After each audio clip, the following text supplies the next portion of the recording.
Hello students, तो आज का लेक्चर शुरू करते हैं डिटर्मिनेंट ऑफ स्क्वायर मैट्रिक्स। अब determinant of square matrix this is an another type of arrangement of number in rows and columns called determinants. In a matrix the number of row and number of column are not necessarily equal, but in determinant number of rows and number of columns are equal. तो देखो matrix में क्या था, रो और column same होती थी, जरूरी नहीं था 2/3 भी था, कभी 4/5 भी था, 3/2 भी था, right. Number of rows and columns अलग होती थी, चलता था।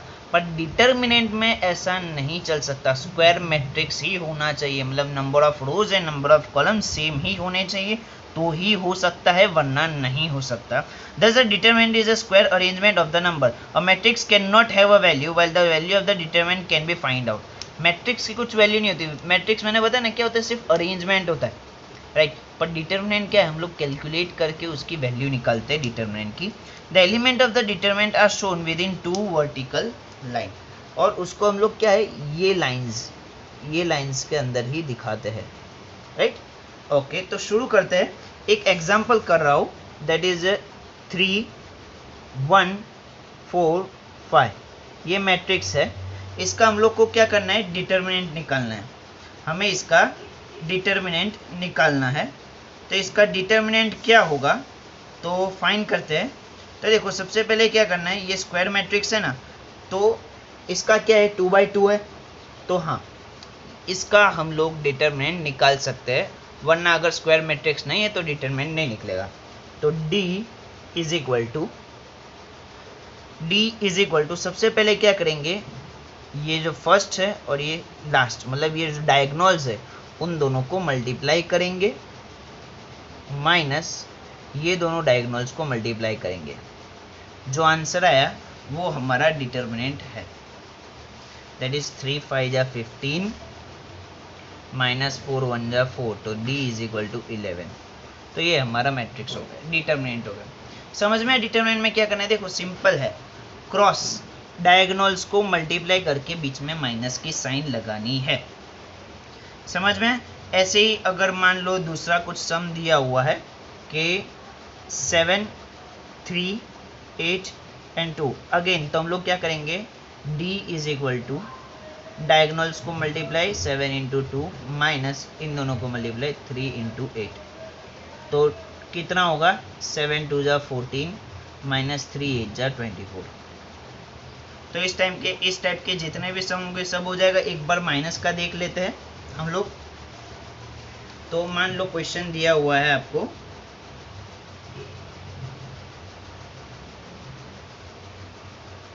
ये क्वेश्चन दिया हुआ है, क्या है क्वेश्चन, 3 7 माइनस 4 माइनस 8, राइट। अब इसका डिटर्मिनेंट फाइंड करना बोला है, तो again 3 into minus 8 minus 4 into 7, तो 3 इंटू माइनस 8 3 8 जा 24 माइनस 24 माइनस माइनस प्लस 4 8 जा 4 7 जा 28, तो D कितना होगा, 4। समझ में? और ये मैट्रिक्स नहीं है, ये क्या है, डिटर्मिनेंट है। ये क्या है, डिटर्मिनेंट। मैट्रिक्स में ये हम लोग ब्रैकेट्स लगाते हैं, डिटर्मिनेंट में हम लोग सिंपल ये स्ट्रेट लाइंस खड़ी कर देते हैं। समझ में आया, राइट। ओके, नेक्स्ट हमारा, ओके ये तो हम लोग ने 2 ऑर्डर वाला देखा, अब हम लोग 3 ऑर्डर वाला देखेंगे।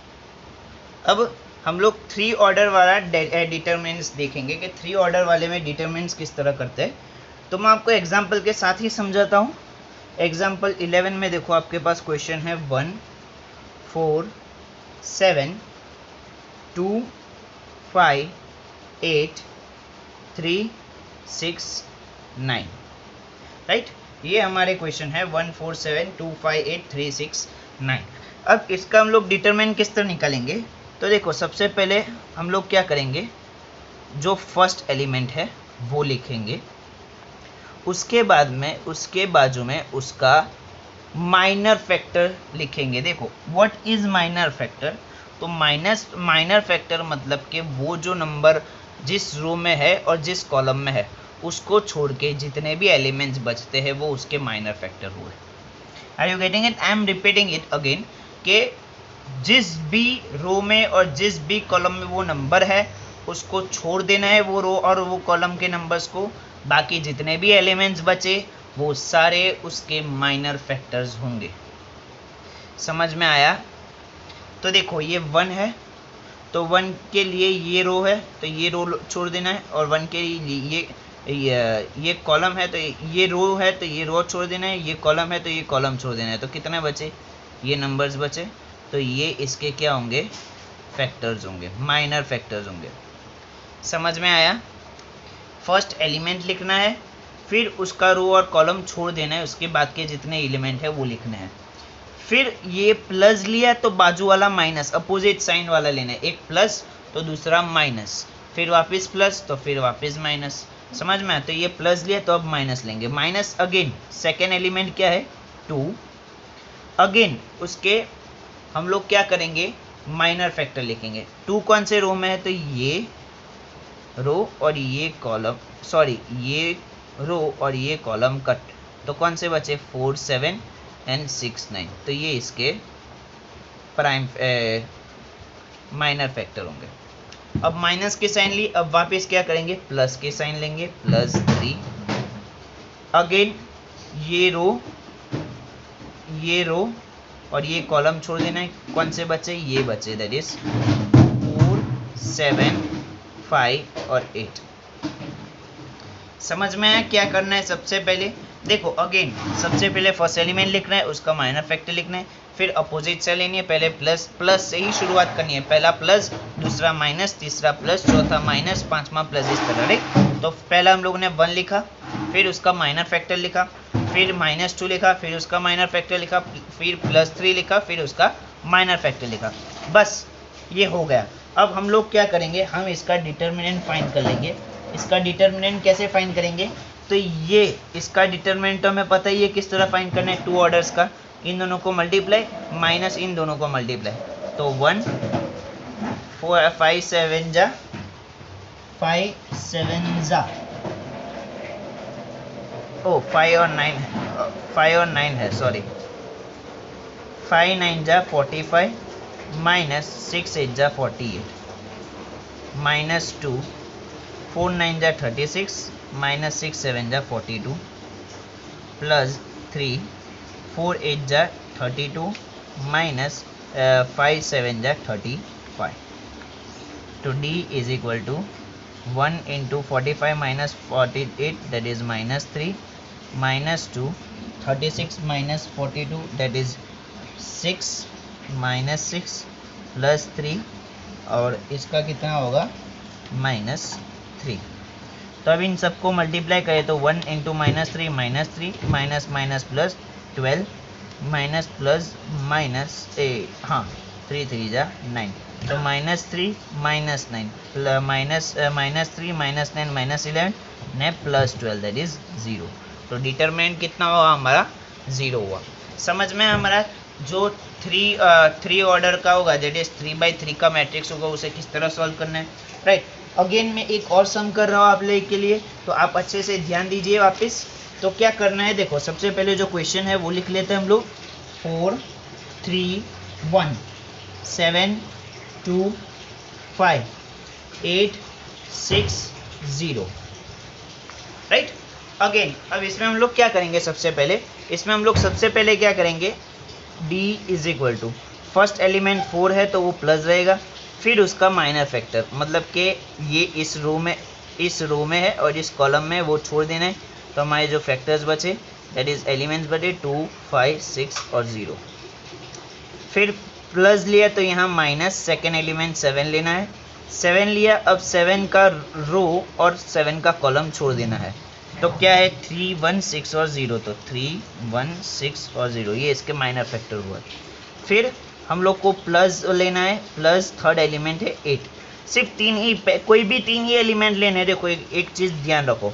राइट? अब 8 तो इसका रो और इसका कॉलम छोड़ दो तो क्या बचा? 3 2 1 5 3 2 1 एंड 5। तो D इज इक्वल टू 4। अब अगेन टू ऑर्डर का डिटरमिनेंट हमें फाइंड करना आता है, इन दोनों को मल्टीप्लाई करना है माइनस इन दोनों को मल्टीप्लाई करना है, ऐसे इन दोनों को मल्टीप्लाई करना है माइनस इन दोनों को मल्टीप्लाई करना है, इन दोनों को मल्टीप्लाई करना है माइनस इन दोनों को मल्टीप्लाई करना है। तो 2 0 0 माइनस 5 6 30, फिर माइनस 7 3 0 0 माइनस 6 1 6 प्लस 8 3 5 15 माइनस 2 1 2। तो इन सबको सॉल्व करो तो 4 into minus 30 minus 7 into minus 6 plus 8 into कितना होगा 15 माइनस 2 दैट इज 13। अब मल्टीप्लाई करो तो 4 3 12 minus 120 plus 7 6 42 plus 8 13 will give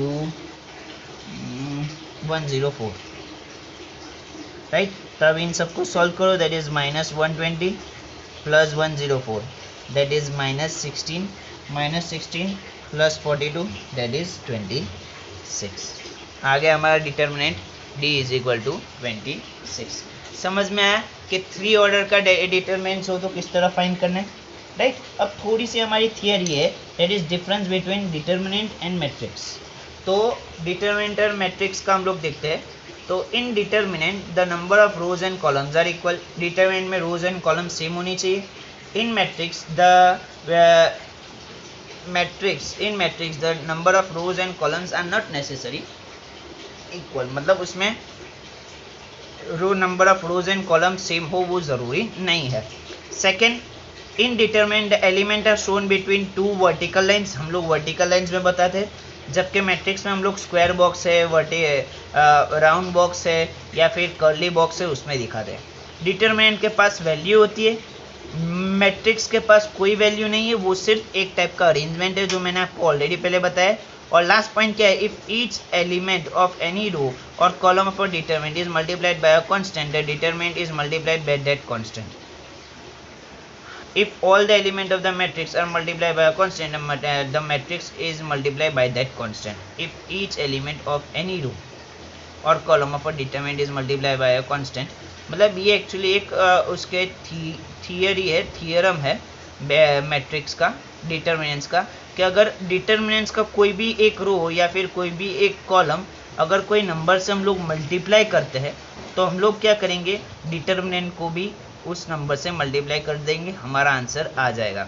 जबकि मैट्रिक्स में क्या था कि पूरे मैट्रिक्स को हम लोग अगर कोई नंबर से मल्टीप्लाई करते थे तो हम लोग को पूरे मैट्रिक्स को अगर हर एक एलिमेंट को हम लोग मल्टीप्लाई करते थे एक कांस्टेंट से, तो मैट्रिक्स को भी कांस्टेंट से मल्टीप्लाई करना है। ओके, तो हमारा इलस्ट्रेशन नंबर 12 दिया हुआ है, find the value of the determinant of the following matrix. तो आई थिंक सो ये आप लोग कर सकते हो खुद, अगर आपको डाउट हो तो आप मुझे पूछ लेना, राइट। और 13(1) में क्या है, find the transpose of the following matrix, आपको ट्रांसपोज फाइंड करने का बोला है। तो ट्रांसपोज तो मैंने बताई है, जो रो होंगे वो कॉलम हो जाएगा और जो कॉलम है वो रोज हो जाएंगे। फॉर एग्जांपल एक करके दिखा रहा हूँ, शायद आपको इतना टाइम हो चुका है और याद ना हो तो मैं आपको एक बार रिवाइज कर लेता हूँ कि किस तरह करना है। तो ये रहा ए, कौन सा illustration 13, A is equal to 2 4 3 7। तो transpose that is A dash या ए टी, जो लिखना है लिखो। क्या होगा इसका 2 और ये बाजू में था वो नीचे आ जाएगा, मतलब जो रो है वो कॉलम हो जाएगा और जो कॉलम है वो रो हो जाएगा। ये हो गया हमारा ट्रांसपोज, राइट।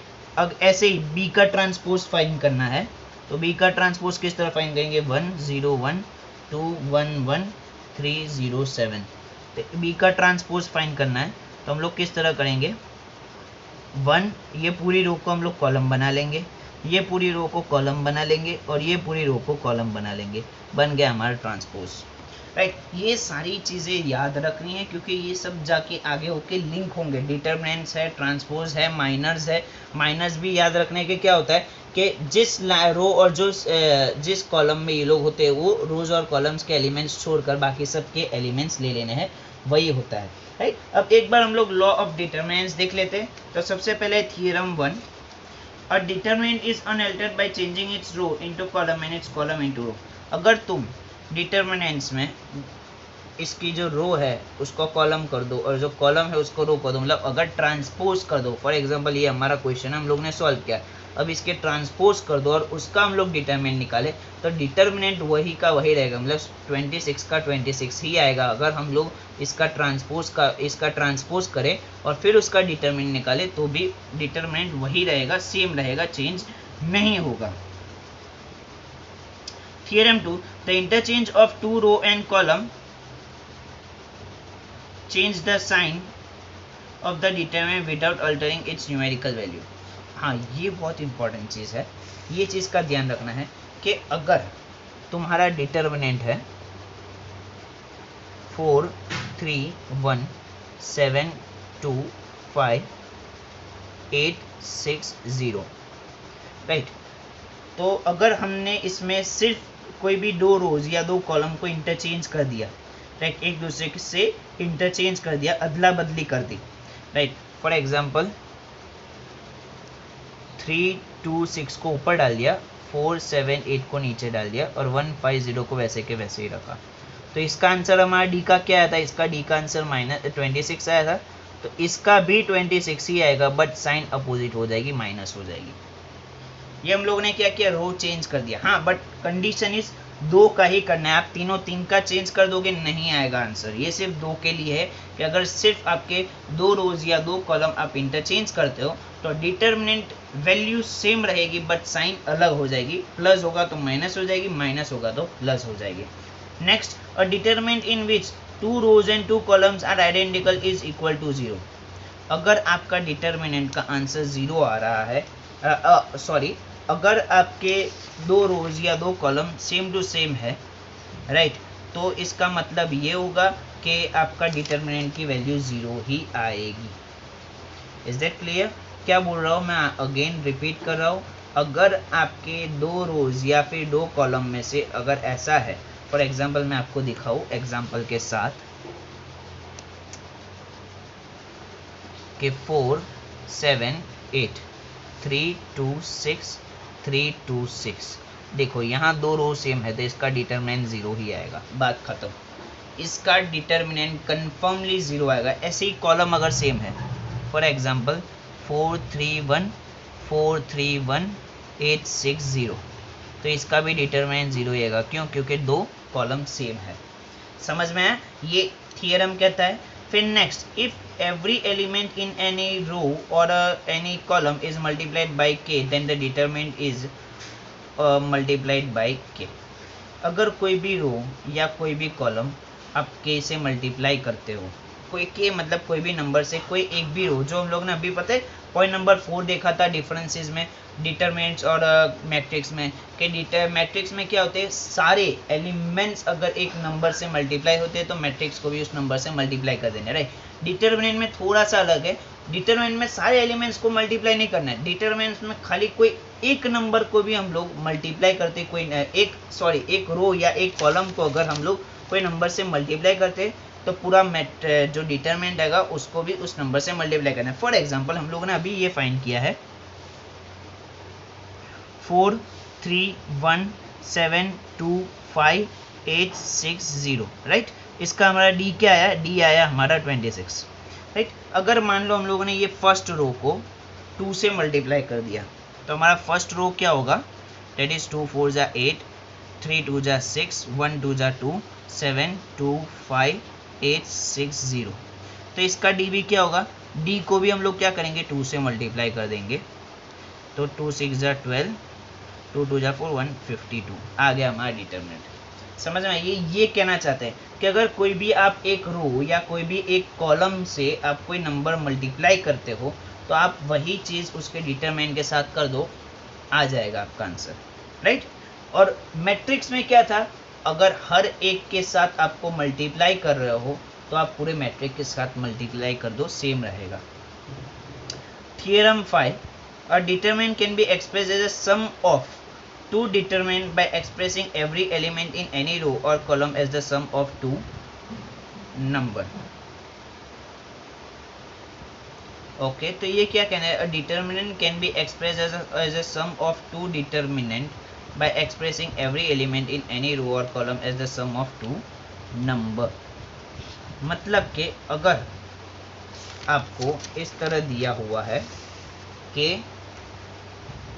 1 + 2, 3 + 5, 6 + 7, 8, 9, 0, 1, 2, 3,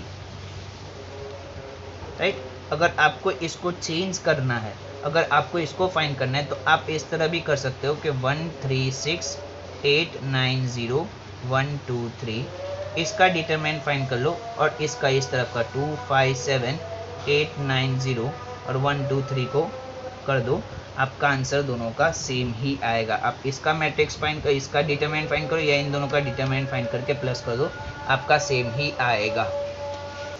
और लास्ट जो थियरम है, मतलब जो लास्ट रूल है, वो क्या कहता है कि अगर आप कोई भी रो या कोई भी कॉलम को, अगर आप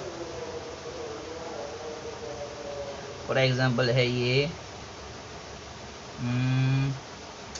8 9 12 1 2 3, एक मिनट, ये है 4, ये है 4 टू द, वेट, मैं आपको क्वेश्चन के साथ बता रहा हूँ। Let me form a question for you.